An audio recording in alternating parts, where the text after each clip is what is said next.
ஞாயிறு ஆராதனையில் கலந்து கொள்ள ஆயத்தமாக இருக்கின்ற குர்லா மெதடிஸ் தமிழ் திருச்சபை அங்கத்தினர்களே, ஆண்டவராக இயேசு கிறிஸ்துவின் இனிய நாமத்திலே வாழ்த்தி வரவேற்கின்றேன். ஆராதனைக்கு ஆரம்பமாக கண்களை மூடி தலைகளை தாழ்த்தி இறைவனை நோக்கி பார்ப்போம். ஜெபம் செய்வோம்.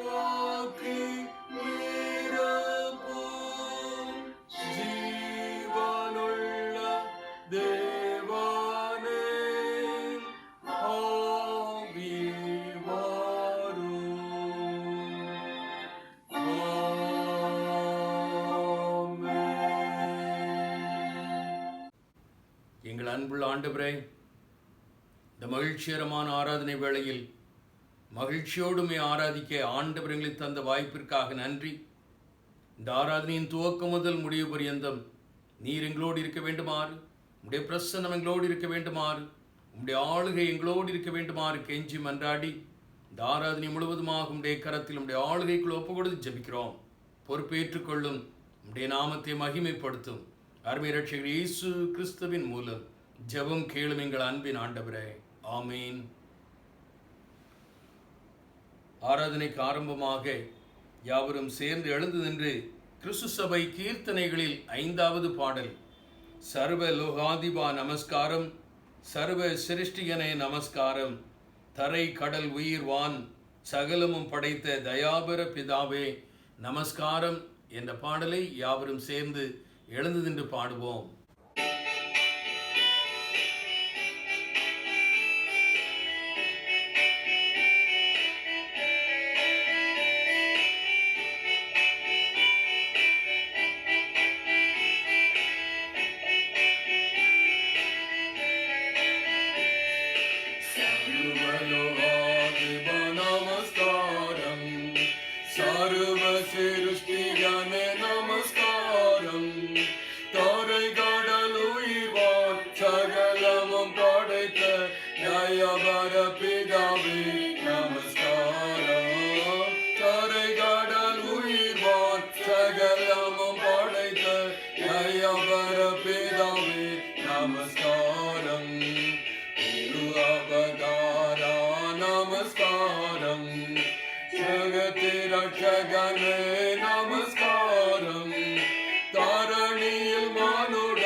சத்குருவே நமஸ்காரம், அருவியாடியாரகத்தினில் வாசிக்கும் அரிய சித்தே சதா நமஸ்காரம், அருவியாடியாரகத்தினில் வாசிக்கும் அரிய சித்தே சதா நமஸ்காரம், தொழிலோனே நமஸ்காரம், மூன்றில் ஒன்றோனே நமஸ்காரம், கர்த்தாதி கர்த்தா கருணை சொரூபா நித்ய திரேகா நமஸ்காரம், கர்த்தாதி கர்த்தா கருணை சொரூபா நித்ய திரேகா நமஸ்காரம், சர்வலோகாதிபா நமஸ்காரம்.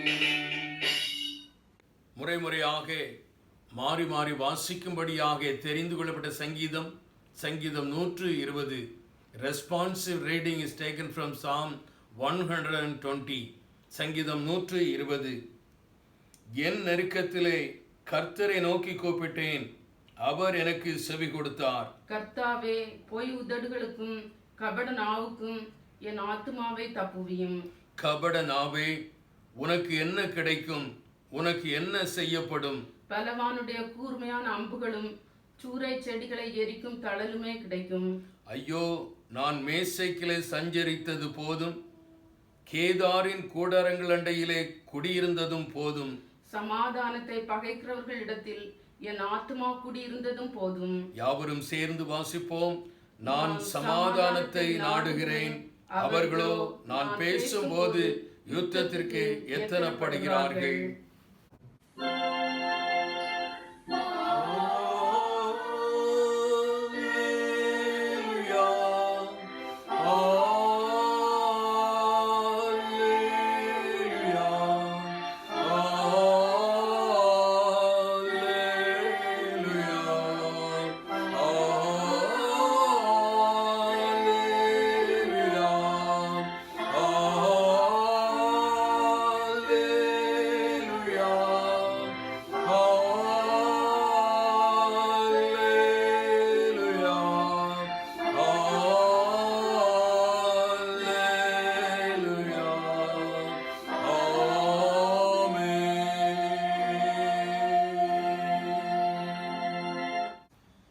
Let us all confess our faith through Apostle Creed.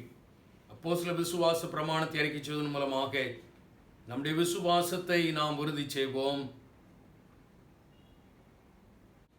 வானத்தையும் பூமியையும் படைத்த சர்வ வல்லமையுள்ள பிதாவாகிய தேவனை விசுவாசிக்கிறேன்.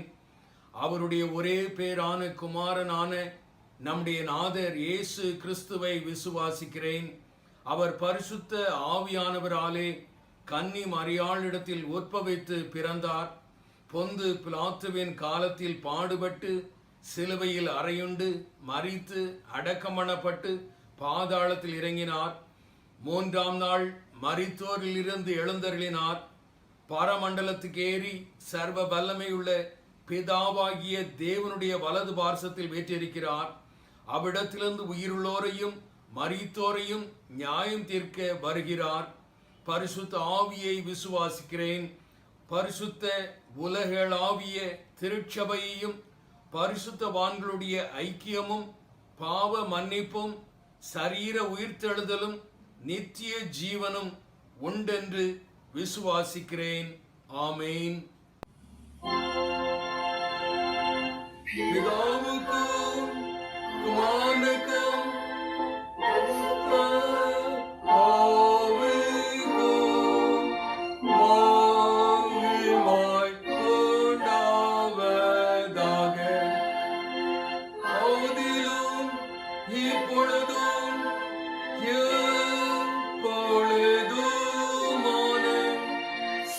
காலங்களிலும் மகிமை உண்டாவதாக. ஆமென். Lord's prayer. ஆண்டவர் கற்றுத்தந்த இறைவேண்டலை யாவரும் சேர்ந்து சொல்வோம். பரலோகத்தில் இருக்கிற எங்கள் பிதாவே, உம்முடைய நாமம் பரிசுத்தப்படுவதாக, உம்முடைய ராஜ்யம் வருவதாக, உம்முடைய சித்தம் பரலோகத்திலே செய்யப்படுகிறது போல பூமியிலேயும் செய்யப்படுவதாக. எங்கள் வேண்டிய ஆகாரத்தை இன்று எங்களுக்கு தாரும். எங்கள் விரோதமாய் குற்றம் செய்கிறவர்களுக்கு நாங்கள் மன்னிக்கிறது போல எங்கள் குற்றங்களை எங்களுக்கு மன்னியும். எங்களை சோதனைகள் பிரவேசிக்க பண்ணாமல் தீமை நின்று எங்களை ரட்சித்துக் கொள்ளும். ராஜ்யமும் வல்லமையும் மகிமையும் என்றென்றைக்கும் உடையவைகளே. ஆமேன். திருமறை பாகம் வாசிக்க கேட்போம். இந்திய தியானத்திற்காக வாசிக்கும்படியாக தெரிந்து கொள்ளப்பட்ட வேத பகுதி கொலோசேயருக்கு எழுதின நிருபம் 2ஆம் அதிகாரம் 10ஆம் வசனம் முதல் 15ஆம் வசனம் வரை. Colossians chapter 2 verses from 10 to 15. மேலும் சகல துரைத்தனங்களுக்கும் அதிகாரத்துக்கும் தலைவராயிருக்கிற அவருக்குள் நீங்கள் பரிபூர்ணமுள்ளவர்களாயிருக்கிறீர்கள். அல்லாமலும் நீங்கள் கிறிஸ்துவை பற்றும் விருத்த சேதனத்தினாலே மாம்சத்துக்குரிய பாவ சரீரத்தை களைந்து விட்டதினால் கையால் செய்யப்படாத விருத்த சேதனத்தை அவருக்குள் பெற்றீர்கள். ஞானஸ்நானத்திலே அவரோடே கூட அடக்கம் பண்ணப்பட்டவர்களாகவும் அதிலே அவரை மரித்தோரிலிருந்து எழுப்பின தேவனுடைய செயலின் மேலுள்ள விசுவாசத்தினாலே அவரோடே கூட எழுந்தவர்களாகவும் இருக்கிறீர்கள். உங்கள் பாவங்களினாலேயும் உங்கள் மாம்ச விருத்த சேதனம் இல்லாமையினாலேயும் மரித்தவர்களாயிருந்த உங்களையும் அவரோடே கூட உயிர்ப்பித்து அக்கிரமங்கள் எல்லாவற்றையும் உங்களுக்கு மன்னித்து நமக்கு எதிரடையாகவும் கட்டளைகளால் நமக்கு விரோதமாகவும் இருந்த கையெழுத்தை குலைத்து அதை நடுவில் இராதபடிக்கு எடுத்து சிலுவையின் மேல் ஆணி அடித்து துரைத்தனங்களையும் அதிகாரங்களையும் புரிந்து கொண்டு வெளியரங்கமான கோலமாக்கி அவைகளின் மேல் சிலுவையிலே வெற்றி சிறந்தார். வாசிக்கும்படியாக கொடுக்கப்பட்ட வேத பாகம் வாசித்தாயிற்று. தேவனுக்கே மகிமை உண்டாவதாக. ஜெபம் செய்வோம். எங்கள் அன்புள்ள ஆண்டவரே, இந்த மகிழ்ச்சிகரமான ஆராதனை வேளைக்காக நன்றி. இந்த ஆராதனை எங்களுக்கு ஆசீர்வதித்தாரும். இந்த ஆராதனையில் அர்ப்பணிப்போடு வந்து கலந்திருக்கிற ஒவ்வொருவரையும் ஆசீர்வதியும். ஆண்டவரே, நீர் எங்களுக்கு போதுமானவராக இருந்ததற்காக நன்றி ஆண்டவரே. தொடர்ந்து நீர் இந்த ஜீவனுள்ள தேசத்திலே நாங்கள் வாழ்கின்ற நாட்களெல்லாம் எங்கள் வாழ்க்கையில் போதுமானவராக இருந்து எங்கள் கரங்களை பற்றி வழிநடத்த இருப்பதற்காக நன்றி ஆண்டவரே.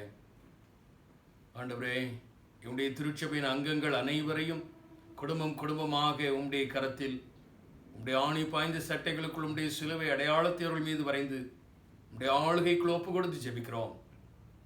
ஒவ்வொரு குடும்பத்தையும் ஆசீர்வதியும். ஒவ்வொரு குடும்பத்தின் தேவைகளையும் சந்தியும். ஒவ்வொரு குடும்பமும் வரும் நாட்களில் ஒவ்வொரு ஸ்தாபனங்களாக உருவாக்கப்பட ஆண்டவர் அனுகிரகம் செய்யும். ஒவ்வொரு குடும்பத்திலும் ஆண்டவர் தலைவராக இருந்து, ஆலோசனை கர்த்தாவாக இருந்து, பாதுகாவலராக இருந்து தேவைகளை சந்தித்து கரம் பற்றி வழிநடத்தி அருள வேண்டுமாறும் நோக்கி கெஞ்சுகிறோம். ஆண்டவரே, இந்திய தேசத்தில் நடைபெறுகின்ற ஊழியங்களை ஆண்டவர் பொறுப்பேற்றுக் கொள்ளும். இந்திய தேசத்தில் உடைய வார்த்தையை சுமந்து சென்று கொண்டிருக்கிற ஒவ்வொரு பிள்ளைகள் மீதும் உற்சாகமான ஆவியை பொழிந்தருளும். நீர் கொடுத்திருக்கின்ற ஆட்சியாளர்களுக்காக நன்றி. நல்ல ஆட்சி எங்களுக்கு தாரும். நிரந்தரமான ஆட்சியை எங்களுக்கு தாரும். இந்த ஆட்சியாளர்களின் மூலமாக உம்முடைய பணிக்கு எந்த விதத்திலும் தடை வராதபடி திறந்த வாசலை கட்டளையிடும். ஆண்டவரே, கொரோனா வைரஸினாலே இரண்டாவது அலை வீசிக்கொண்டிருக்கிறது. ஆண்டவரே, இதனாலே பாதிக்கப்பட்டிருக்கின்ற மக்களுக்கு பரிகாரத்தை கட்டளையிடும். தங்களுக்கு அருமையானவர்களை இழந்து தவித்துக் கொண்டிருக்கிறவர்களுக்கு ஆறுதலை கட்டளையிடும். பொருளாதாரத்திலே பின்தங்கி இருப்பவர்களுக்கு பொருளாதாரத்திலே வளர்ச்சியை கட்டளையிடும். கொரோனா வைரஸை ஆண்டவர் செயலிழக்க செய்யும். கொரோனா வைரஸை இந்திய தேசத்திலிருந்து அப்புறப்படுத்தும். ஆண்டவரே, இந்த நாள் ஆராதனையிலே உம்முடைய வார்த்தையை பயின்றளிக்க ஆயத்தமாக இருக்கிற உம்முடைய தாசனை உம்முடைய கரத்தில் உம்முடைய ஆளுகைக்குள் ஒப்பு கொடுத்து ஜெபிக்கிறோம். அவர்கள் மூலமாக நீர் என்னோடு எங்களோடு பேச வேண்டுமாறு, இடைவிட வேண்டுமாறு, மெய்யாகவே உம்முடைய மெல்லிய துணியை நாங்கள் கேட்டவர்களாக, பரம மன்னாவை உட்கொண்டவர்களாக, என்னுடைய வாழ்க்கை உம்முடைய பாதப்படியில் அர்ப்பணித்தவர்களாக, சந்தோஷத்தோடு சமாதானத்தோடு உலகத்துக்குள்ளே கடந்து செல்லத்தக்கதாக ஆண்டவரே நீர் பேசும். மீண்டும் எங்களை இந்த ஆராதனையை உம்முடைய கரத்தில் தாழ்த்தி தருகிறோம். பொறுப்பேற்றுக் கொள்ளும். அருமை ரட்சகர் இயேசு கிறிஸ்துவின் மூலம் ஜெபம் கேளும் எங்கள் அன்பின் ஆண்டவரே, ஆமீன். அறிவிப்புகள். ஆராதனைக்கு பிறகு வழக்கம் போல 10 மணிக்கு ஆண்கள் ஐக்கிய சங்க கூடுகை நடைபெறும். ஆண்கள் அனைவரும் அதிலே கலந்து கொள்ளும்படியாக உங்களை அன்போடு கேட்டுக்கொள்கின்றேன். ஒவ்வொரு நாளும் மாலை 3 மணியிலிருந்து 4 மணி வரை பெண்கள் ஜெப கூடுகை இல்லங்களில் நடைபெறுகிறது. பெண்கள் அனைவரும் அந்த ஜெப ஐக்கியத்திலே கலந்து கொள்ளும்படியாக உங்களை அன்போடு கேட்டுக்கொள்கின்றேன். வாலிப பிள்ளைகளுடைய கூடுகை ஞாயிற்றுக்கிழமை மாலை 4 மணிக்கு நடைபெறும். வாலிப பிள்ளைகள் அதிலே ஜெபத்தோடு கலந்து கொள்ளும்படியாக உங்களை அன்போடு கேட்டுக்கொள்கின்றேன். இந்த வாரத்திலே தங்கள் பிறந்த தினங்களை, திருமண நாளை நினைவு கூற இருக்கிற நம்முடைய திருச்சபையின் பிள்ளைகளுடைய பெயர்களை வாசிக்கின்றேன். 16ஆம் தேதி மிஸ் சாரா அன்புமணி, 20ஆம் தேதி மிஸ்டர் பி சேகர், 21ஆம் தேதி மிஸ்டர் அருண் பாலச்சந்திரன், 22ஆம் தேதி மாஸ்டர் ஆர்தர் பிரின்ஸ். இந்த வாரத்தில் தங்கள் திருமண நாளை நினைவு கூற இருக்கிற நம்முடைய திருச்சபையின் பிள்ளைகளுடைய பெயர்களை வாசிக்கின்றேன். 16ஆம் தேதி Mrs and Mister Ernest Martin, 18ஆம் தேதி Mrs and Mister S Selvarajan, 18ஆம் தேதி Mrs and Mister Winifred D, 20ஆம் தேதி Mrs and Mister M R. Abraham. இம்மட்டும் கரம் பிடித்து வழிநடத்திய ஆண்டவர் புதிய ஆண்டிலும் புதிய நன்மைகளினால், கிருபைகளினால், ஆசீர்வாதங்களினால் இவர்கள் கரங்களை பற்றி வழிநடத்துவாராக. புதிய ஆண்டில் அடியெடுத்து வைக்க ஆயத்தப்படுகின்ற பிள்ளைகளுக்காக கண்களை மூடி தலைகளை தாழ்த்தி இறைவனை நோக்கி பார்ப்போம், ஜெபம் செய்வோம். எங்கள் அன்புள்ள ஆண்டவரே, எங்கள் காலங்கள் உம்முடைய கரத்தில் இருக்கிறது. எங்கள் திருச்சபையின் பிள்ளைகளுடைய வாழ்க்கையிலே நீர் காலத்தை நீட்டி கொடுப்பதற்காக நன்றி. புதிய ஆண்டில் அடியெடுத்து வைக்க ஆயத்தப்படுகின்ற பிள்ளைகளுடைய ஆயத்தங்களை ஆசீர்வதித்துக் கொடும். அவர்கள் அடியெடுத்து வைக்கிற புதிய ஆண்டு ஆசீர்வாதமான ஆண்டாக, தேவைகள் சந்திக்கப்படுகின்ற ஆண்டாக, தடைகள் அப்புறப்படுத்தப்படுகின்ற ஆண்டாக, மகிழ்ந்து கழிவுகின்ற அனுபவங்கள் பலவற்றை பெற்று அனுபவிக்கின்ற ஆண்டாக புதிய ஆண்டை அவர்களுக்கு ஆசீர்வதித்துக் கொடும். இப்போல அநேக பிறந்த தினங்களை, திருமண நாளை இந்த உலக வாழ்க்கையில் காண கண்டு உமக்கு தோத்திர பலிகளை ஏறெடுக்க அருள்தாரும். அருமை இரட்சகர் இயேசு கிறிஸ்துவின் மூலம் ஜெபம் கேளும் எங்கள் அன்பின் ஆண்டவரே, ஆமீன். திருச்சபைக்கு காணிக்கை, தோத்திர காணிக்கை, சுய வெறுப்பு காணிக்கை, ஏல பாக்கிகள், திருச்சபைக்கு கொடுக்க வேண்டிய காணிக்கைகளை திருச்சபையின் வங்கி கணக்கில் நேரடியாக செலுத்தும்படியாக உங்களை அன்போடு கேட்டுக்கொள்கின்றோம். அதற்குரிய விவரங்கள் கொடுக்கப்பட்டிருக்கிறது. இன்னும் மேலும் விவரங்கள் தேவையாக இருக்குமேயானால் நம்முடைய திருச்சபையின் பொருளாளர் சகோதரர் பி. சேகர் அவர்களை தொலைபேசியிலே தொடர்பு கொண்டு தகுந்த ஆலோசனையை பெற்றுக் கொள்ளும்படியாக உங்களை அன்போடு கேட்டுக்கொள்கின்றோம். இந்த நாளிலே நம்ம மத்தியிலே ஆண்டவருடைய வார்த்தையை பயனளிக்கத்தக்கதாக கிரியா யூத் மிஷன் என்ற ஸ்தாபனத்தின் ஸ்தாபகர் அருள் திரு ஜேம்ஸ் துரைபாண்டியன் அவர்கள் நம்ம மத்தியிலே வந்திருக்கின்றார்கள். அவர்களை திருச்சபையின் சார்பில், உங்கள் சார்பில், என்னுடைய சார்பில் வருக வருக என்று வரவேற்றுக் கொள்கின்றேன். ஆண்டவர் அவர்களை வல்லமையின் பாத்திரமாக எடுத்து பயன்படுத்துவாராக.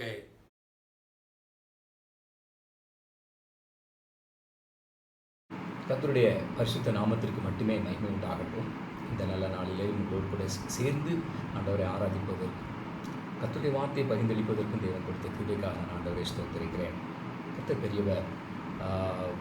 அதுபோல் நம்முடைய போதகர் ஐயாவுக்கும் என்னுடைய குடும்பத்தின் சார்பாக, கிரியா யூத் அனைத்து மிஷினரிகள் சார்பாக என்னுடைய உள்ளத்தின் ஆழத்திலிருந்து நாங்கள் நன்றிகளை கூறிக்கொள்கிறோம். இந்த நாளின் செய்திக்கு போவதற்கு முன்பாக எங்கள் ஊழியத்தின் சில காரியங்களை நான் உங்களுக்காக, என்னுடைய ஜெபத்திற்காக சொல்லிக்கொள்ள நான் விரும்புகிறேன். அந்த ஆச்சரியமான விதத்தில் நம்முடைய 58 மிஷினரிகளையும் வல்லமையாக பயன்படுத்தி இன்றைக்கி மும்பை பட்டணத்திலே 13 முக்கியமான ஸ்தலங்களிலே, அதுபோல் மகாராஷ்டிரா மாநிலத்தினுடைய மற்ற பட்டணங்களிலே, குஜராத்தில், அப்புறம் குஜராத் ராஜஸ்தான் பார்டரில், ஸோ இந்த ஊழியத்தை ஆண்டவர் ஆச்சரியமான விதத்தில் ஆசீர்வதித்து நடத்தி வருகிறார். 39 திருச்சபைகளை இதுவரைக்கும் கட்டுவதற்கும் ஆண்டவர் கிருபை செய்திருக்கிறார். விசேஷமாக கடந்த 3 ஆண்டுகளுக்கு முன்பாக மும்பை பகுதியில் இருக்கிற ரெட் லைட் பகுதி ஏரியாவில் இந்த ஊழியத்தை ஆரம்பிப்பதற்கு ஆண்டவர் எங்களுக்கு கொடுத்த அந்த பாரத்தின்படி நாங்கள் அதற்கு கீழ்ப்படிந்தோம். 3 மிஷினரி சகோதரிகள் மிகுந்த அர்ப்பணத்தோடு மும்பை பட்டணத்தில், விசேஷமாக துர்பே அப்புறம் காமத்திபுரா, இந்த 2 இடங்களிலேயும் ஊழியத்தை செய்வதற்கும் அங்கே போய் இந்த மோசமான அந்த பாவ பழக்கத்தில், விபச்சார பாவத்தில் இருக்கிற வாலிப சகோதரிகளை அவர்களை சந்தித்து அவர்கள் இயேசுவை அன்பை சொல்லி போராட்டத்தோடும் நெருக்கடியோடும் வெளியே சொல்ல முடியாத பிரச்சனைகளோடு இருக்கிற அநேக வாலிப பிள்ளைகள் முழுவதுமாக இயேசுக்குள்ளாக அவர்களை வழிநடத்தி, இயேசு கிறிஸ்து பாவியை நேசிக்கிறார் என்பது உண்மை. ஆனால் பாவத்தை அவர் ஒரு நாளும் நேசிப்பதில்லை. அந்த விபச்சார ஸ்திரியை அவருக்கு முன்பாக கொண்டு வந்து நிறுத்தின பொழுது இயேசு சுவாமி அந்த ஸ்திரியை நேசித்தார். அது உண்மை, 100க்கு 100 உண்மை. ஆனால் அந்த ஸ்திரீ ஆண்டவள் செய்து வந்த விபச்சார பாவத்தை ஆண்டவர் வெறுத்தார். ஆகவே இனி பாவம் செய்யாதே அப்படின்னு சொல்லி அனுப்பி வைத்தார். அப்படி ஒரு ஆச்சரியமான இயேசு கிறிஸ்துவின் அன்பை அவர்களுக்கு நாங்கள் விளக்கி சொன்ன பொழுது அதற்கு கீழ்ப்படிந்து, இல்லை ஆண்டவருடைய பெரிய கிருபையினால் 93 பிள்ளைகள் கடந்த லாக்டவுன் காலங்களிலே மாத்திரம், கடந்த ஒரு வருடத்திலே ஆண்டவருக்குள்ளே வந்தார்கள், கீழ்ப்படிந்தார்கள், தன்னுடைய அசுத்தமான பாவத்தை தூக்கி எறிந்து விட்டார்கள். அதில் 42 பிள்ளைகளை அவங்க சொந்த மாநிலத்திற்கு நாங்கள் அனுப்பினோம். அவங்களுக்கு நாங்கள் சொல்லிக் கொடுத்த ஒரு காரியம், தீமோத்தேயுவுக்கு பவுலப்போஸ்தலன் சொல்லும்போது பாலியத்திற்குரிய இச்சைகளுக்கு விலகி ஓட வேண்டும் என்று சொல்கிறார். ஒருவேளை மற்ற பாவங்களுக்கு விரோதமாக நாம் எதிர்த்து போராடலாம், நிச்சயமாக வெற்றியும் பெறலாம். ஆனால் பாலியத்திற்குரிய இந்த பொல்லாத பாவத்திற்கு மாத்திரம் விலகி ஓட வேண்டும் அப்படின்னு சொல்லி அவர்களுக்கு நாங்கள் சொன்னபோது அதுக்கு கீழ்ப்படிந்தாங்க. போன தடவை நாங்கள் அவங்களுக்கு நிறைய பிள்ளைங்க ரொம்ப கஷ்டப்பட்டாங்க. அந்த விபச்சார அந்த ரெட் லைட் ஏரியா முழுவதும் அடைக்கப்பட்டு போயிருந்துச்சு. ஸோ அவங்களுக்கு எந்த வருமானமும் இல்லை. அப்போது அவங்களுக்கு நம்முடைய சகோதரிகள் போய் நிறைய ஹெல்ப் பண்ணாங்க. க்ரோசரிஸ் அது இதுன்னு வாங்கி கொடுத்தோம். அதில் ஒரு சகோதரி ரொம்ப ஆச்சரியப்பட்டு எங்கள்கிட்ட சொன்ன காரியம் என்னென்னா, எங்களை யாருன்னே உங்களுக்கு தெரியாது.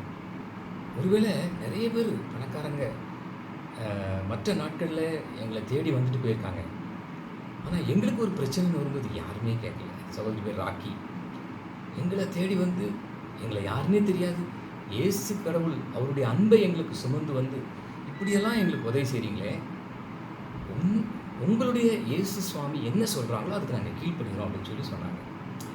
அப்படி ஆண்டவருக்குள்ள வந்த பிள்ளைகள் முழுவதுமாய் அந்த பாவத்தை விட்டு வெளியே வருவதற்கு தொடர்ந்து வேத சத்தியங்களை சொல்லி வேத வசனங்களை இன்னும் அதிகமாக இவர்களுக்கு கொடுத்து அதிலிருந்து விடுதலையாக்குவதற்கும், அதுக்கப்புறமா அவங்கள இந்த பாலியத்திற்குரிய இச்சைகளுக்கு விலகி ஓட வேண்டும் அப்படின்னு சொல்கிற அந்த சத்தியத்தையும் சொல்லி கொடுத்து அவங்க மாநிலங்களுக்கு, அவங்க எந்த மாநிலத்திலிருந்து வந்தாங்களோ அந்த அவங்க தங்களுடைய சொந்த மாநிலங்களுக்கே திரும்பி அனுப்பி வைக்க ஆண்டவர் கிருபை செய்தார். அதற்கு பல செலவுகள் இருந்தது, பல போராட்டங்கள் இருந்தது, நிறைய அரசாங்க பெர்மிஷன் வாங்கணும். அதெல்லாம் எல்லாவற்றையும் ஆண்டவர் ஆச்சரியமான விதத்திலே காரியங்களை ஆண்டவர் அழகாக நிறைவேற்றி தந்தார். ரொம்ப ஆச்சரியமாக இருந்துச்சு. அதெல்லாம் சொன்னால் நிறைய காரியங்கள் இருக்குது. கர்த்தர் பெரியவர். அப்படி போன பிள்ளைங்க அந்த போன மாநிலங்களிலே ஆண்டவருக்கு வைராக்கியமாய் தங்களுடைய மாநிலம் தங்களுடைய ஜனங்களுக்கு கர்த்தர் தங்களுக்கு இறங்கி செய்த காரியங்களை சாட்சியாக அறிவித்து இப்படியா ஒரு பிரம்மாண்டமான ஊழியத்தையும் செய்து வர்றாங்க. அதுலேருந்து போன ஒரு சகோதரி ஜமுனாங்கிற ஒரு சகோதரி வெஸ்ட் பெங்காலில் நிறைய குட்டி குட்டி பிள்ளைங்க நிறைய அதே மாதிரி தன்னை போல இருக்கிற நிறைய பெண்களை ஆண்டவர்கள் நடத்தி இல்லை கிறிஸ்துவின் அன்பை அழகாக சொல்லிக் கொடுத்தாங்க. கொஞ்ச நாளைக்கு முன்னால் சென்னையிலேருந்து ஒரு டீம் எங்களுடைய ஊழியத்தை பார்க்க வந்திருக்கும்போது இந்த யமுனா எழுமின்னு சாட்சியாக சொன்னான். அவங்க முன்னால் எல்லாருக்கும் முன்னாலும் சொன்னான், ஐ வாஸ் அ ப்ராஸ்டிடியூட், நான் ஒரு விபச்சாரியாக இருந்தேன், இயேசு சுவாமி என்னை விடுதலையாக்கினார் அப்படின்னு சொல்லி தைரியமாக சொன்னாங்க. ரொம்ப ஆச்சரியமாக இருந்துச்சு. அதுக்கப்புறம் அவங்க சொன்ன ஒரு காரியம் எல்லாரையும் ஆச்சரியப்பட வைத்தது. என்ன சொன்னாங்க தெரியுமா? ஏசுவாமி கிட்டேருந்து எந்த ஆசீர்வாதமும் எனக்கு தேவையில்லை, நான் கேட்கவும் மாட்டேன். ஏன்னா ஏசுவாமி எனக்கு தரதுக்கு இனிமேல் ஒன்றுமே இல்லை, தன்னுடைய கடைசி சொட்டு ரத்தம் வரைக்கும் எனக்கு சிந்தி முடிச்சிட்டாரு. இனிமேல் நான் அவர்கிட்ட கேட்குற ஒன்றே ஒன்று, ஆண்டவரே எனக்கு ஒரு பரிசுத்தமுள்ள வாழ்க்கையை தாரும், என்னை போல விபச்சார பாவத்தில் சிக்கி கிடக்கின்ற வாலிபர்களை சகோதரிகளை விடுதலையாக்குவதற்கு அந்த பிரம்மாண்டமான ஊழியத்தை செய்வதற்கு எனக்கு கிருபை தாரும். நம்முடைய பரலோக ராஜ்யத்திற்கு அநேகரை நான் கொண்டு வர வேண்டும். இதை தவிர நான் வேறு எதையுமே கேட்க மாட்டேன். காரு பங்களான சொத்துக்கள் இல்லைன்னா தேவையான நகைகள் அது இது ஒன்றுமே எனக்கு தேவையில்லை அப்படின்னு சொல்லி சொன்னாங்க. ரொம்ப ஆச்சரியமாக இருந்துச்சு. இன்றைக்கும் அந்த சகோதரி அப்படியா தன்னுடைய வாழ்க்கையை அர்ப்பணித்து எவ்வளோ சாட்சியாக வாழ்ந்தது. அவங்களுடைய சாட்சி ரொம்ப ஆச்சரியமாக இருக்கும். தொடர்ந்து இப்படி நிறைய பிள்ளைங்க போனவங்க எல்லாருமே ஆண்டவருக்கு சாட்சியாக வைராக்கியமாக ஊழியம் செய்து கொண்டிருக்கிறாங்க. தொடர்ந்து உங்களுடைய ஜெபத்திலே எங்களுக்காக நீங்கள் ஜெபித்து கொள்ள வேண்டும். அதுபோல் வாலிபர்கள், மோசமான போதைப் பொருட்களுக்கு அடிமையான வாலிபர்கள். கொஞ்ச நாளைக்கு முன்னால் எங்கள் ஆஃபீஸ்க்கு ஒரு சகோதரனை அவங்க அம்மாவும் அப்பாவும் கூட்டிகிட்டு வந்தாங்க.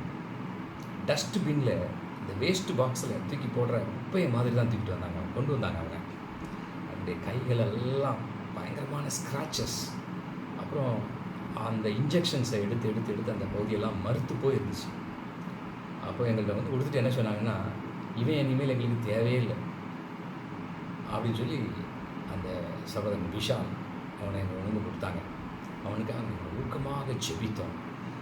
கர்த்தருடைய பெரிய கிருபையினால் மருத்துவருடைய ஆலோசனைகள், மருத்துவருடைய உதவிகள், அதுபோல் எங்களுக்கு ஆண்டவர் கொடுத்துருக்கிற நல்ல வேத ஆலோசகர்கள், கவுன்சிலர்ஸ் உங்கள் மூலமாக நிறைய காரியங்களை அவங்களுக்கு அந்த சகோதரனுக்கு நாங்கள் உதவி செய்தோம்.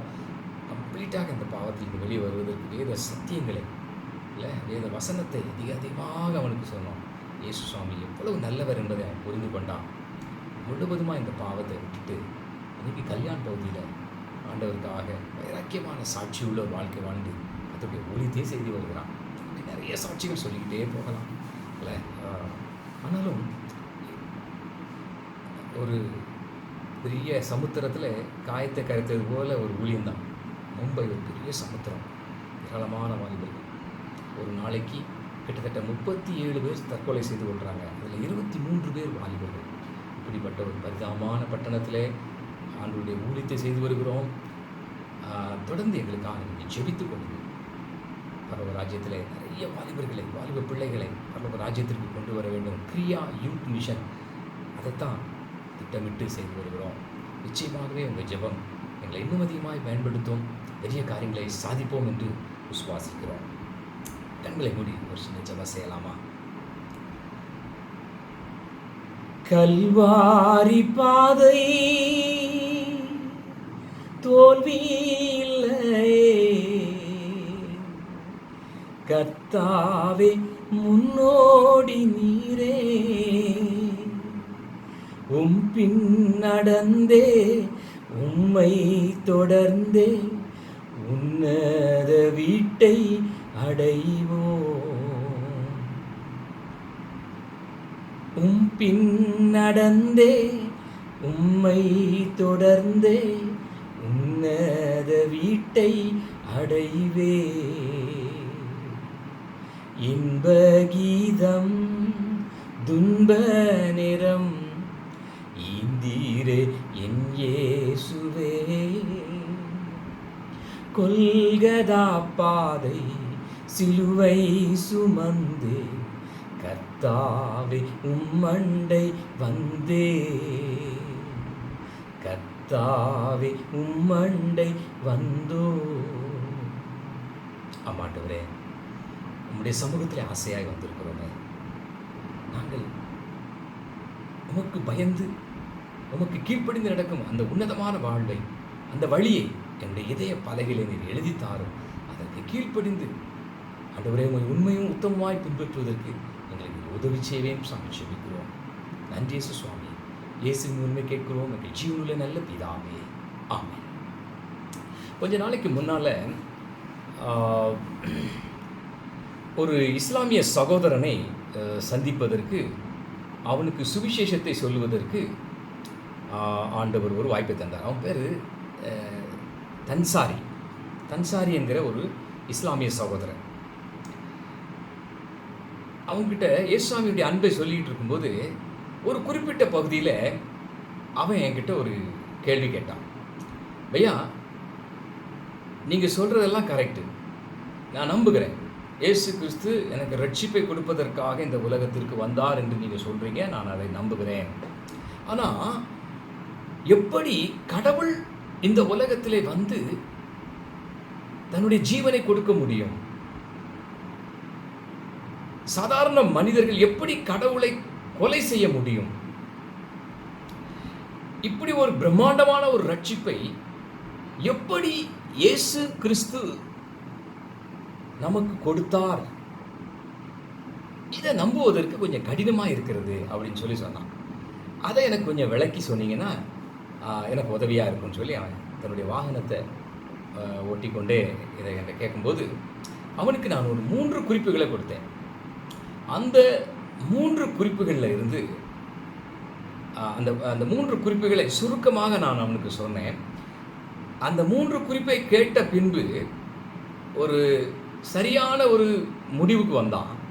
இயேசு நிச்சயமாகவே ஒரு கடவுள், அவர் கடவுளாக இருப்பதனால இப்படிப்பட்ட காரியத்தை செய்தார் என்று சொல்லி விசுவாசிக்கிறேன்.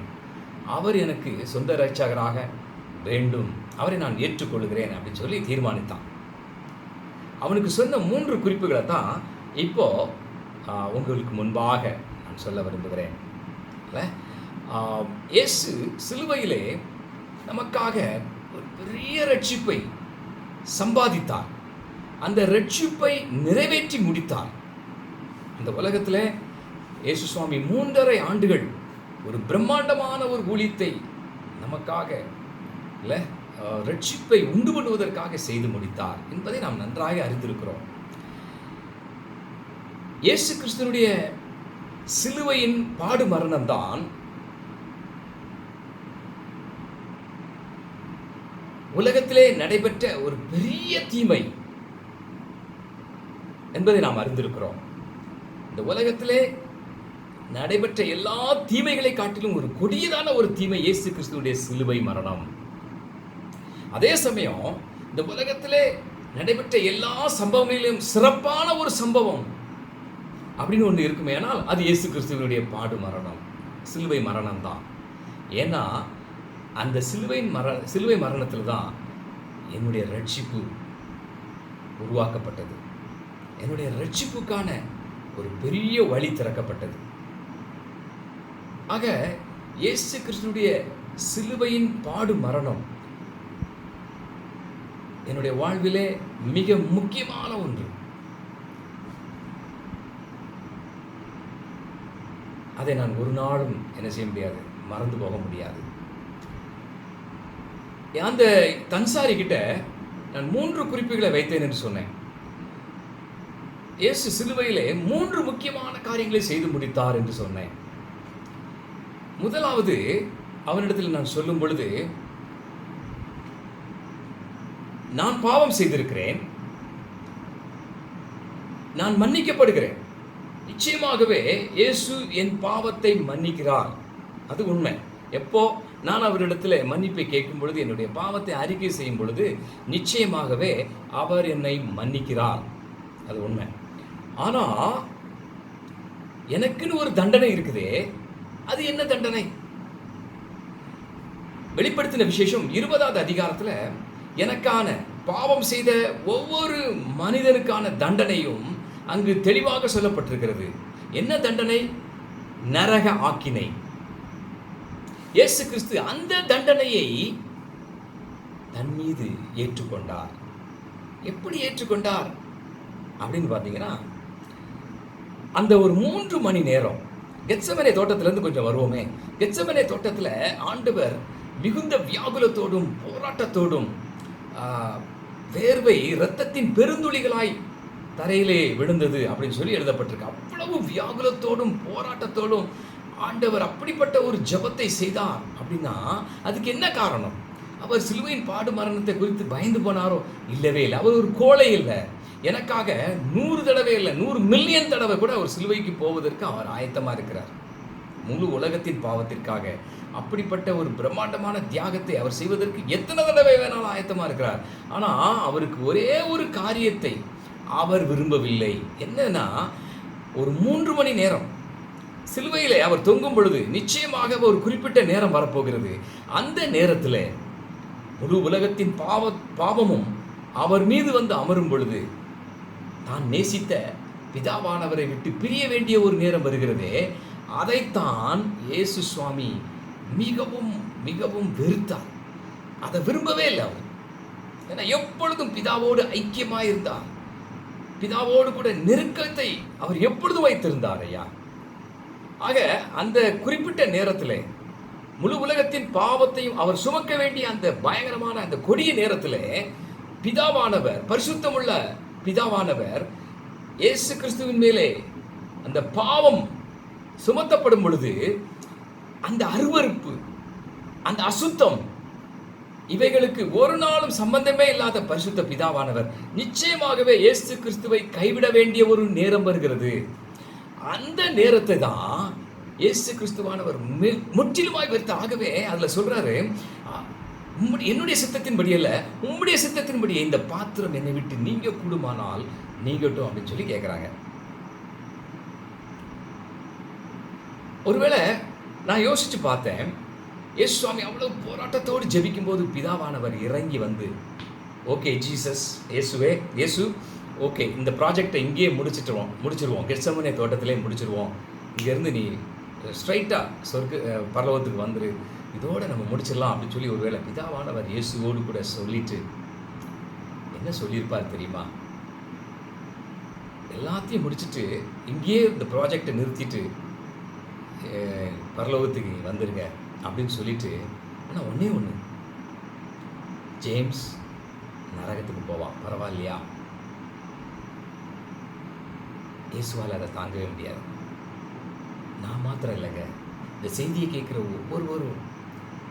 ஒவ்வொருவருக்காகவும் இயேசு சுவாமி இந்த சிலுவையின் பாடு மரணத்தை, அதாவது சிலுவையின் பாடு மரணத்தை காட்டிலும் ஒரு கொடியதான ஒரு டைம் என்ன தெரியுமா? தான் நேசித்த பிதாவை விட்டு பிரிய வேண்டிய ஒரு நேரம். ஒரு செகண்டு கூட அவரை விட்டு பிரிய அவருக்கு விருப்பமே கிடையாது ஐயா. ஆனால் அந்த குறிப்பிட்ட நேரத்தை எனக்காக, நமக்காக இயேசு சுவாமி ஏற்றுக்கொண்டார். அப்படி அந்த 3 மணி நேரம் நல்லாவே தெரியும். சிலுவையில் அந்த 3 மணி நேரம் மிக ஒரு கொடியதான ஒரு நேரம் ஐயா. அந்த நேரத்தில் என்ன நடந்துச்சு? முழு உலகத்தின் பாவமும் அவர் மேலே வந்த பொழுது பூமி எங்கிலும் காரிருள். அந்த 3 மணி நேரத்திற்கு அப்புறமா இயேசு சுவாமி, என் தேவனே என் தேவனே ஏன் என்னை கைவிட்டீர் என்று சொல்கிறாங்க. ஆக்சுவலாக அங்கே என்ன நடந்துச்சு தெரியுமா? அதுக்கு முன்னால் ஒரு கேள்வி நான் உங்கள்கிட்ட கேட்குறேன். நீங்கள் கொஞ்சம் யோசிங்க, நானே பதிலே சொல்லிடுவேன். நரகம் அப்படின்னு சொன்னால் நமக்கு என்னென்ன தோணும்? நரகத்தில் என்னென்ன இருக்கும் அப்படின்னு சொல்லி உங்கள்கிட்ட நம்ம ஒரு கேள்வியை வைத்தா, நரகத்தில் மிகவும் என்ன சொல்லுவாங்க, பயங்கரமான ஒரு சூடு இருக்கும், உஷ்ணம் இருக்கும், வேதனை இருக்கும் இல்லை, அப்புறம் பற்கடிப்பு இருக்கும், பயங்கரமான சித்திரவதை இருக்கும், அலறல் இருக்கும், என்னெல்லாமோ சொல்லுவாங்க, லிஸ்ட்டு போட்டுகிட்டே போகலாம்.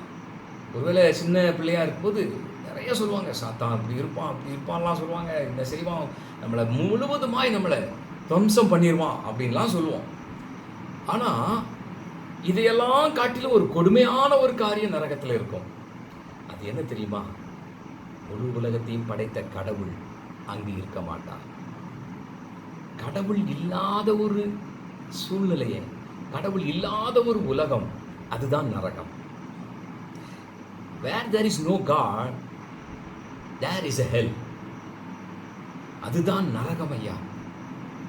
ஒருவேளை இந்த உலகத்தில் நல்லா பாருங்க, இந்த உலகத்தில் கடவுள் இல்லைன்னா என்ன நடக்கும் யோசித்து பாருங்கன்னா, ஒவ்வொருத்தரும் ஒவ்வொரு லேகியோனா இருப்போம்.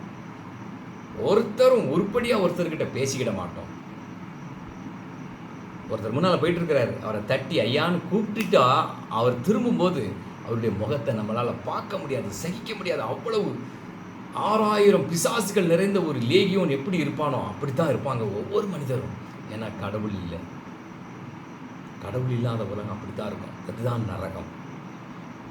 அந்த நரக வேதனையை தான், நான் அனுபவிக்க வேண்டிய நரக வேதனையை தான் இயேசு கிறிஸ்து அங்கே அனுபவித்தார். ஏன் தெரியுமா? அங்கு கடவுள் இல்லை, கடவுள் அவரை விட்டு பிரிந்து விட்டார். அப்படி பிரிந்த ஒரு நேரம் நரகத்தை இயேசு கிறிஸ்து சிலுவையிலே அனுபவித்த ஒரு நேரம். அதுதான் எனக்காக கொடுக்கப்பட்ட ஒரு பயங்கரமான தண்டனை. அந்த நரக தண்டனையை இயேசு கிறிஸ்து எனக்காக ஏற்றுக்கொண்டார். 3 மணி நேரம், தட்ஸ் எனஃப். காலங்களை கடந்து இருக்கிறவர், அவருக்கு 3 மணி நேரம் ஒரு பெரிய மேட்டரே கிடையாது. 1000 நாள் அவருக்கு 1000 வருடம் ஒரு நாளுக்கு சமம் அப்படின்னு சொல்லி வேதம் சொல்லுது. அப்படின்னா அந்த 3 மணி நேரத்தில் முழு உலகத்தின் பாவத்தையும், மில்லியன்ஸ் ஆஃப் பில்லியன் பீப்புள் எல்லாருடைய பாவத்தையும், அதற்கான தண்டனையையும் இயேசு கிறிஸ்து சிலுவையிலே ஏற்று முடித்து விட்டார். அவர் கடவுளாக இருப்பதனாலே தான் அதை செய்ய முடியும். ஒரு தேவதூதனோ அல்லது ஒரு தீர்க்கதரிசியோ இல்லை அல்லது ஏதோ ஒரு ஊழியரோ ஒரு ஆசாரியரோ அதை எனக்காக செய்து முடிக்கவே முடியாது. அவர் கடவுளாக இருப்பதனாலே தான் நரக தண்டனையை எனக்காக, நான் அனுபவிக்க வேண்டிய நரக தண்டனையை ஏற்றுக்கொண்டார். தன்சாரி, நீ அனுபவிக்க வேண்டிய தண்டனையை, நரக தண்டனையை இயேசு கிறிஸ்து 2000 வருடங்களுக்கு முன்பாக சிலுவையிலே ஏற்று முடித்து விட்டார். இரண்டாவது ஒரு காரியம் என்னன்னா, இயேசு கிறிஸ்து சிலுவையிலே தன்னுடைய ஜீவனை ஒப்பு கொடுத்த பொழுது தேவாலயத்தின் திரைச்சீலை மேலிருந்து கீழாக 2ஆக கிழிந்தது என்று சொல்லி நாம் அறிந்திருக்கிறோம். அதனுடைய ரகசியம் என்ன? அதனுடைய அர்த்தம் என்ன? பரலோக பிதாவானவர் மிகவும் பரிசுத்தமுள்ள ஆண்டவர், மகா பரிசுத்த ஸ்தலம். பழைய ஏற்பாட்டில் நாம் அறிந்திருக்கிறோம். அந்த மகா பரிசுத்த ஸ்தலத்தில் ஆசாரியன், பிரதான ஆசாரியன் அங்கு செல்லும் பொழுது, பழைய ஏற்பாட்டு காலங்களிலே அந்த பிரதான ஆசாரியன் அந்த மகா பரிசுத்த ஸ்தலத்திற்குள்ளே செல்லும் பொழுது அவருடைய கால்களிலே விலங்கு கட்டியிருப்பாங்களாம். எதுக்குன்னா, ஒருவேளை பிரதான ஆசாரியர் அங்கே போயிட்டு திரும்ப வரலை, ஒருவேளை கர்த்தர் அடித்து விட்டாரோ, ஏதோ பாவத்தின் நிமித்தமாய் அவர் திரும்ப வர முடியாதபடிக்கு கர்த்தருடைய கோபாக்கினை நிமித்தமாய் அவர் தண்டிக்கப்பட்டு விட்டால் யாரும் உள்ளே போய் அவரை தூக்கிட்டு வர முடியாது. அவரை வெளியே அந்த செயின், அந்த விலங்கு போட்டு அப்படியே இழுப்பாங்களாம். அப்படிப்பட்ட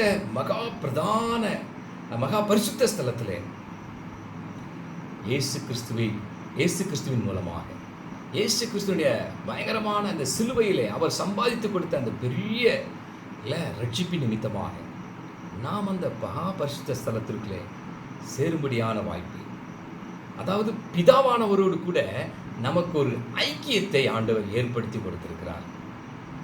இதை சாதாரணமான எந்த ஒரு மனிதனாலையும் நிச்சயமாக செய்து தர முடியாது. ஒருவேளை தீர்க்கதரிசி நிச்சயமாக முடியாது, ஒரு தேவதூதனாலையும் செய்து முடிக்க முடியாது. இயேசு கிறிஸ்துவால் மாத்திரமே அதை செய்து தர முடியும். அதுதான் அங்கே நடந்துச்சு. ஐயா, பரலோக பிதாவோடு கூட ஐக்கியமாக இருப்பதற்கும் அவரோடு கூட நான் ஒரு ஐக்கியம் கொண்டு பரிசுத்தமாய் வாழ்வதற்கும் எத்தனை ஒரு பெரிய பாக்கியம். இதை இயேசு கிறிஸ்து மூலமாக சிலுவையிலே ஆண்டவர் எனக்காக செய்து முடித்தார். இதை அன்சாரிட்ட சொல்லும்போது ரொம்ப ஆச்சரியமாக கேட்டார். ரொம்ப ஆச்சரியமாக இருக்குது பையா, புதா கிட்ட நாங்கள் எங்களால் பேச முடியாது, கடவுள்கிட்ட அல்லாஹ் கிட்ட எங்களால் பேச முடியாது, ஆனால் இயேசு கிறிஸ்துவின் மூலமாய் அவரோடு கூட நம்ம ஐக்கியம் கொள்ள முடியுமையா, ரொம்ப ஆச்சரியமாக இருக்குதே அப்படின்னு சொல்லி கேட்டார். மூணாவது, இயேசு கிறிஸ்து சிலுவையிலே தன்னுடைய பாடு மரணத்தின் நிமித்தமாக என்ன செய்து முடித்தார் தெரியுமா? சாத்தானை ஜெயித்தார். இல்லை, நமக்கு நல்லா தெரிஞ்ச ஒரு பகுதியை எடுத்துக்கலாம். கொலோசியர் 2வது அதிகாரம் 14வது 15வது வசனத்தை எடுத்து பார்த்தீங்கன்னா, அங்கே ஒரு அழகான வசனம், 2 வசனங்கள் அதிகமாக மிஷினரிகளும் சரி, மிஷினரி ஊழியங்களிலேயும் நாங்கள் பயன்படுத்துகிற ஒரு வசனம். நமக்கு எதிரடையாகவும் கட்டளைகளால் நமக்கு விரோதமாகவும் இருந்த கையெழுத்தை குலைத்து அதை நடுவிலிராதபடிக்கு எடுத்து சிலுவையின் மேல் ஆணி அடித்து துரைத்தனங்களை அதிகாரங்களையும் உரிந்து கொண்டு வெளியரங்கமான கோலமாக்கி அவைகளின் மேல் சிலுவையிலே வெற்றி சிறந்தார் என்ற வசனம். அந்த வசனத்தை நீங்க ஆரம்பத்திலிருந்து பாருங்க. நமக்கு எதிராக எழுதப்பட்ட எல்லா கையெழுத்தையும் அவர் சிலுவையிலே குலைத்து போட்டார். மோசேயினுடைய நியாயப்பிரமாணம் என்ன சொல்லுது அப்படின்னு பார்த்தீங்கன்னா, நிறைய காரியங்களை நான் லேவியராகமம் புஸ்தகத்தில் வாசிக்கலாம். ஒருவேளை அதில் ஒரு காரியத்தை நான் இப்போ உங்களுக்கு ஞாபகப்படுத்துகிறேன். லேவியராகமம் 4வது அதிகாரம் 20வது வசனத்தில் நீங்கள் பார்த்தீங்கன்னா, ஒருவன் அறியாமையினாலே பாவம் செய்யும் பொழுது, ஒருவேளை காலையில் ஆஃபீஸுக்கு புறப்பட்டு போகிறோம், அப்போது திடீர்னு அங்கேருந்து நம்முடைய மேனேஜரோ இல்லைன்னா நம்முடைய பாஸ் ஃபோன் பண்ணி நம்மகிட்ட பேசும்போது, எங்கேப்பா இருக்கீங்க அப்படின்னு சொல்லிட்டு, நான் கம்பெனிக்குள்ளே வந்துட்டேன் சார் அப்படின்னு சொல்லி ஒரு பொய் சொல்லிட்டோன்னு வச்சுக்கோங்க. அன்னைக்கு நான் வேலைக்கு போக முடியாது. என்ன செய்யணும்? நேராக ஆசாரி இடத்துல போய் என்ன செய்யணும்? ஒரு ஆட்டுக்குட்டியை வாங்கிட்டு போகணும். தெரியாமல் செஞ்ச பாவம், அந்த தெரியாமல் செய்த அந்த பாவத்திற்கு ஒரு ஆட்டுக்குட்டியை வாங்கிட்டு போய் ஆசாரியன் கையில் கொடுத்து அவர் அதற்கான பலியை செலுத்தி எல்லாம் முடித்ததுக்கு அப்புறம் நான் எங்கே போகணும்? திரும்ப என்னுடைய வேலைக்கு போகணும். அப்படி போகும்போது அடுத்த ஒரு பொய் சொல்லிட்டேன். உடனே அங்கேயும் அப்பவும் நான் எங்கே போக முடியாது, வேலைக்கு போக முடியாது. தொடர்ந்து என்ன செய்யணும்? நான் போகணும், மந்தையில் போய் ஒரு ஆட்டை வாங்கணும், பலி செலுத்த போகணும். ஒரு ஆடு குறைந்தது 3000 அப்படின்னு சொன்னால் 10 பாவம் நான் செய்து விட்டேனே. ஆனால் ஒரு நாள் என்னுடைய சம்பாத்தியத்தில் 30,000 நான் செலவு செய்யணும். நமக்கு எதிரடையாகவும் கட்டளைகளால் நமக்கு விரோதமாகவும் எழுதப்பட்ட கையெழுத்தை அவர் குலைத்து அதை நடுவிலிராதபடிக்கு எடுத்து சிலுவையின் மேல் ஆணி அடித்து துரைத்தனங்களை அதிகாரங்களையும் புரிந்து கொண்டு வெளியரங்கமான கோலமாக்கி அவைகளின் மேல் சிலுவையிலே வெற்றி சிறந்தார். இயேசு கிறிஸ்து சிலுவையிலே செய்த ஒரு மகாபெரிய காரியம், சாத்தானை தோற்கடித்தார்.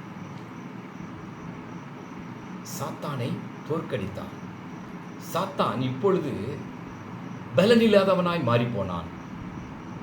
அவனிடத்தில் பலன் இல்லை. அவன் தோற்கடிக்கப்பட்டவன். நிறைய நேரத்தில் சாத்தானை கண்டு நம்ம பயந்து போயிடுறோம். பயப்படவே தேவையில்லை. யாக்கோபு சொல்றாரு, தேவனுக்கு பயந்திருங்கள், அப்புறம் என்ன செய்யுமா, பிசாசுக்கு எதிர்த்து நில்லுங்கள், அப்பொழுது அவன் என்ன செய்வான், உங்களை விட்டு ஓடி போவான். பிசாசுக்கு எதிர்த்து நிற்பதற்கு நான் தேவனுக்கு பயந்திருக்க வேண்டும், தேவனுக்கு கீழ்ப்படிந்திருக்க வேண்டும். அப்படி நான் செய்யும் பொழுது பிசாசுக்கு நான் எதிர்த்து நிற்கிறேன். பிசாசானவன் கொல்லப்படவில்லை. தயவுசெய்து அதை புரிந்து கொள்ள வேண்டும். பிசாசானவன் முழுவதுமாக அழிக்கப்படவில்லை, அல்லது கட்டப்படவில்லை, அல்லது பிசாசானவன் அங்கு கொல்லப்படவில்லை.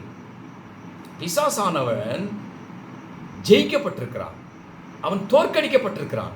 அதுதான் அங்க சிலுவையில் நடந்துச்சு.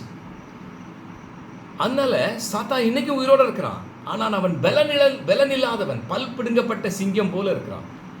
அவனை குறித்து நம்ம பயப்பட தேவையில்லை. அவன் நம்மளை பயமுறுத்துவான். அவனுக்கு நிறைய அதிகாரங்கள் இருக்குது.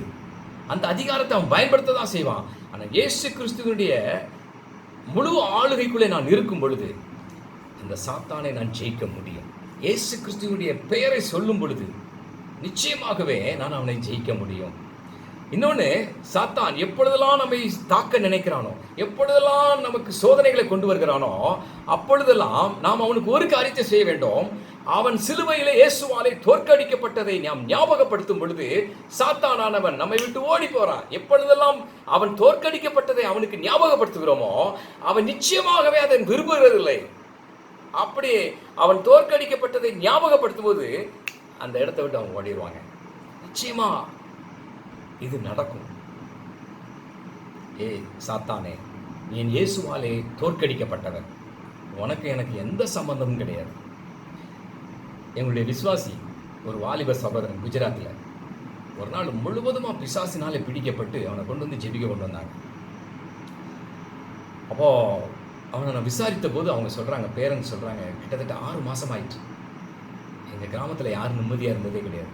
அப்படி பாடாப்படுத்திடுவான் அந்த பிசாசு. அவனை ஆட்கொள்ளும் பொழுது என்ன நடக்குதுன்னே தெரியாது, பயங்கரமாக கஷ்டப்படுத்துவான் அப்படி சொன்னாங்க. அப்போது எங்ககிட்ட கொண்டு வரும்போது அவனை பார்த்தா ரொம்ப தெளிவாக இருக்கிறவன் மாதிரி இருக்கான். ஒரு பிரச்சனை இல்லாத, எந்த அவனுக்கு என்ன சொல்ல, அந்த பிசாசினுடைய ஆதிக்கத்தில் அவன் இருக்கிறாங்கிற எந்த ஒரு அடையாளமும் இல்லாமல் இருந்துச்சு. அப்போ நான் அவன்கிட்ட சொன்னேன், சகோதரனே, இனிமே பிசாசு உன்னை நெருங்கும் பொழுது நீ அவன்கிட்ட சொல்ல வேண்டியது, சாத்தானே, என் இயேசுவினாலே நீ தோற்கடிக்கப்பட்டவன், உனக்கும் எனக்கு எந்த சம்பந்தமும் கிடையாதுன்னு நீ சொல்லணும். அதை சொல்லி நீ ஜெபிக்கணும் அப்படின்னு சொல்லி சொன்னேன். சரி பையா அப்படின்னு சொன்னான். அப்பொழுது அவனுக்காக நாங்கள் ஜெபம் பண்ணோம். ஜெபம் பண்ணிட்டு இருக்கும்போது அவனுடைய சரீரத்தில் ஒரு பெரிய மாற்றத்தை நாங்கள் பார்த்தோம். பயங்கரமாக அலைகழிக்கப்பட்டான். அப்படியே கொத்துன்னு முகங்கொப்புற அப்படியே விழுந்து அப்படியே கிடக்கான். ஒரு கொஞ்ச நேரத்தில் அவனை நாங்கள் எழுப்பி விட்ட போது சரீரம் முழுவதும் வேர்வை. அதுக்கப்புறம் அவன்கிட்ட மெதுவாக பேச ஆரம்பிக்கும் போது அவனுடைய பேச்சில் ஒரு மாற்றம் தெரிந்தது. நன்றாக தெளிவாக பேசுகிறான். இப்போது அவனுக்குள்ளே ஒரு தெளிவு வந்துடுச்சு. கிட்டத்தட்ட 6-7 மாதம் ஆயிடுச்சு. இது வரைக்கும் அவனுடைய சரீரத்தில் திரும்ப அந்த பிசாசு வந்ததாக தெரியவில்லை. ஆனால் அவன்கிட்ட கேட்கும்போது அவன் என்ன சொல்லியிருக்கிறான், நம்முடைய குஜராத் மிஷினரிக்கிட்ட தினமும் அந்த ஜெபத்தை சொல்கிறேன், சாத்தானே, நீ என் இயேசுவாலே சிலுவையிலே தோற்கடிக்கப்பட்டவன், உனக்கு எனக்கு எந்த சம்பந்தம் கிடையாது. அப்புறம் நிறைய பைபிள் வேத வசனங்களையும் சொல்கிறான். அருமையான திருச்சபையே, இயேசு கிறிஸ்துவானவர் சிலுவையிலே நமக்காக செய்து முடித்த ஒரு பெரிய காரியம், சாத்தானை தோற்கடித்தார். சாத்தானை பழைய ஏற்பாட்டில் எத்தனையோ பரிசுத்தவான்கள் உண்டு, யாருமே சாத்தானுக்கு விரோதமாக யுத்தம் பண்ணினதே கிடையாது. இயேசு கிறிஸ்துவானவர் மாத்திரமே சாத்தானுக்கு விரோதமாக ஒரு பெரிய யுத்தத்தை செய்து சிலுவையிலே அவனை வெற்றி சிறந்தார். அந்த வெற்றியை தான் நம்முடைய வாழ்விலே ஒவ்வொரு நாளும் நாம் சுவாசித்து கொண்டிருக்கிறோம், அனுபவித்துக் கொண்டிருக்கிறோம். அநேக நேரங்களிலே சாத்தானால் நாம் தோற்கடிக்கப்பட்டு விடுகிறோம். ஒருவேளை நம்மிடத்தில் இருக்கிற பாவத்தினாலே, சின்ன சின்ன கோபத்தினாலே, எரிச்சலினாலே, புறங்கூறுவதனாலே, இல்லை இச்சைகளினாலே நாம் தோற்கடிக்கப்பட்டிருக்கிறோம். இனி அந்த பாவ சோதனைகள் நம்மை நெருங்கும் பொழுது சாத்தானை பார்த்து நாம் சொல்ல வேண்டிய ஒரு காரியம், சாத்தானே நீ இயேசுவாலே, என் இயேசுவாலே நீ தோற்கடிக்கப்பட்டவன், உனக்கு எனக்கு எந்த சம்பந்தம் கிடையாதுன்னு சொல்லுங்க. அந்த பாவ சோதனைகளிலிருந்து ஆண்டவர் நிச்சயமாகவே நமக்கு விடுதலை தருவார். நல்லதொரு செய்தியை நம்மத்திலே பகிர்ந்து கொண்ட அருமையான போதக பிதா அருள் திரு ஜேம்ஸ் துரைப்பாண்டியன் அவர்களுக்கு திருச்சபையின் சார்பிலே நன்றிகளையும் வாழ்த்துக்களையும் தெரிவித்துக் கொள்கின்றோம். ஆண்டவர் தொடர்ந்து அவர்களை வல்லமையின் பாத்திரமாக, அநேக ஆயிரங்களுக்கு ஆசீர்வாதத்தின் பாத்திரமாக எடுத்து பயன்படுத்துவாராக. இறுதியாக கேட்ட செய்தியை மனதில் கொண்டவர்களாக யாவரும் சேர்ந்து எழுந்து நின்று கிறிஸ்து சபை பாமாலைகளில் 134வது பாடல், தெய்வாட்டு குட்டிக்கு பன்முடி சூட்டிடும் இன்னிசையாய் பேரோசையாய் வெண்கீதம் முழங்கும் உள்ளமே போற்றிடு உனக்காய் மாண்டோராம் சதா காலமும் அவரே ஒப்பற்ற வேந்தராம் என்ற பாடலை யாவரும் சேர்ந்து எழுந்து பாடுவோம். கிறிஸ்து சபை பாமாலைகளில் 134வது பாடல்.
ஜெபம் செய்வோம். நேற்றும் இன்றும் என்றும் மாறாத ஜீவனுள்ள ஆண்டவரே, உயிர்த்தெழுந்த ஆண்டவரே, எங்கும் நிறைந்திருக்கின்ற ஆண்டவரே, எங்களுடைய வாழ்க்கையில் நாங்கள் இழந்து போனதை மீண்டும் பெற்றுக்கொள்ளத்தக்கதான பாக்கியத்தை கொடுத்தவரே, நன்றி ஆண்டவரே. இந்த நாளிலே நீர் எங்களோடு உம்முடைய தாசன் மூலமாக இடைப்பட்டதற்காக நன்றி ஆண்டவரே.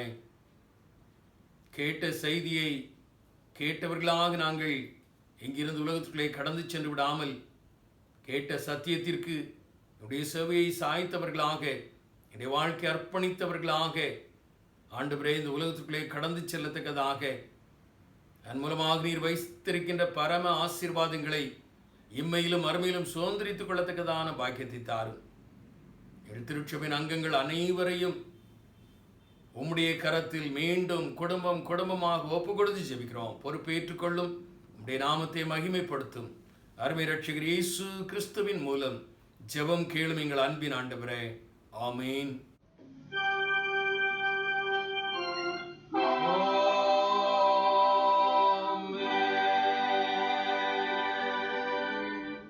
நம்முடைய ஆண்டவராகிய இயேசு கிறிஸ்துவின் கிருபையும் பிதாவாகிய தேவனுடைய அன்பும் பரிசுத்த ஆவியானவருடைய அந்யோன்ய ஐக்கியமும் கூட்டுறவும் இன்றும் என்றும் சதா காலங்களிலும் நம் அனைவரோடும் நம் திருச்சபையின் பணிகளோடும் நிறைவாக பரிபூர்ணமாக தங்கியிருப்பதாக.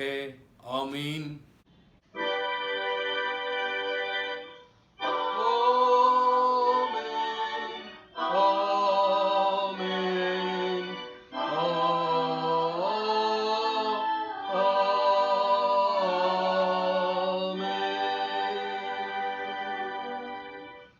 என் ஆத்துமாவே கர்த்தரை தோத்திரி, என் முழுவதுமே நாமத்தை தோத்திரி.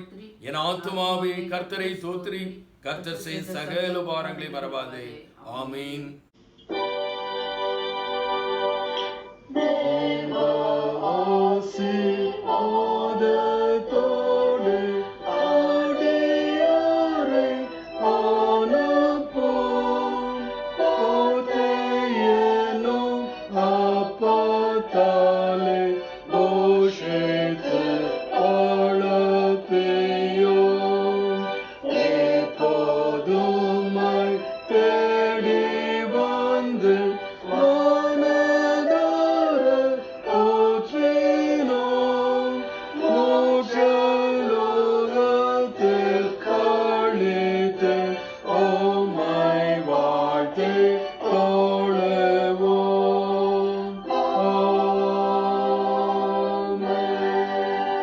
கர்த்தர் உங்களோடு இருப்பாராக.